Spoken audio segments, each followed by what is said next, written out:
राज्याचे कृषी मंत्री दत्तात्रय भरणे यांच्या हस्ते शिवार फेरीचं उद्घाटन करण्यात आलंय। 20 ते 22 सप्टेंबर दरम्यान डॉक्टर पंजाबराव देशमुख कृषी विद्यापीठात 3 दिवसीय शिवार फेरीचं आयोजन करण्यात आलं। कृषी मंत्री भरणे यांनी प्रत्यक्ष शेतामध्ये जाऊन पाहणी करत शेतकऱ्यांशी संवाद साधला। शेतकऱ्यांनी केवळ एकाच पिकावर अवलंबून राहू नये असं विधान कृषी मंत्री दत्तात्रय भरणे यांनी केलंय। शेतकऱ्यांनी विविध पिकं घ्यावीत असंही भरणे म्हणाले। अकोल्यातील शेतकरी संवाद मेळाव्यात ते बोलत होते। अहिल्यानगर जिल्ह्यातील राहतामध्ये पेरू उत्पादक शेतकरी मोठ्या संकटात सापडलेत। लाखोंची गुंतवणूक करून उभारलेलं पेरूचं उत्पादन बाजारात शेतकऱ्यांना परवडत नाहीये। पेरूची आवक दिवसेंदिवस वाढत असली तरी बाजारात पेरूची मागणी कमी झाली आहे। दर गडगडले असून शेतकऱ्यांना आर्थिक फटका बसतोय। प्रति किलो अवघे 12 ते 20 रुपये भाव मिळत असल्यानं उत्पादन खर्च भागवणं देखील कठीण झालंय।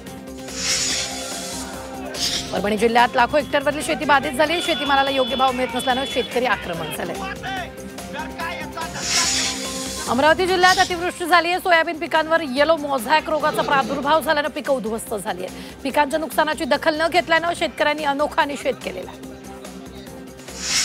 बीड जिल्ह्यात झालेल्या मुसळधार पावसाचं शेतीचं सर्वाधिक नुकसान झालंय। अनेक पिकं वाहून गेली तर शेती अक्षरशः खरडून गेल्यानं जिल्ह्यातील शेतकरी हतबल झालाय। आता पीक कसं घ्यायचं असा सवाल शेतकऱ्यांनी उपस्थित केला। यवतमाळ जिल्ह्यात झालेल्या अतिवृष्टी आणि पुरामुळे शेती पिकांचं अतोनात नुकसान झालंय। सोयाबीन, कापूस, तूर, हळद, उसाला फटका बसलाय। अनेक शेतांमध्ये मोठ्या प्रमाणात पाणी साचून ही पिकं सडलेली आहेत। त्यामुळे बळीराजा आर्थिक संकटात सापडला। माढा तालुक्यातील सेना नदीकाठच्या गावांमध्ये पुराचं पाणी शिरल्यानं पिकाचं अतोनात नुकसान झालंय। आमदार अभिजित पाटील यांनी पाहणी करून सरसकट पंचनामे करण्याचे निर्देश प्रशासनाला दिले। हिंगोली जिल्ह्यात 3.25 लाख हेक्टर पिकांचं मोठं नुकसान झालंय। अधिकृत माहिती जिल्हा प्रशासनानं सरकारकडे पाठवली आहे। मागील आठवडाभरापासून हिंगोली जिल्ह्यात अतिमुसळधार पावसानं हजेरी लावली आहे। पिकांचं अतोनात नुकसान झालंय। धाराशिवच्या वाशी तालुक्यात विक्रमी पावसाची नोंद झाली आहे। 2 तासात 220 मिमी पावसाची नोंद करण्यात आली। पावसामुळे शेतीचं अतोनात नुकसान झालंय। पावसामुळे सोयाबीन, मूग, उडीद पीक वाहून गेलंय तर जनजीवन विस्कळीत झाल्याचं पाहायला मिळतंय।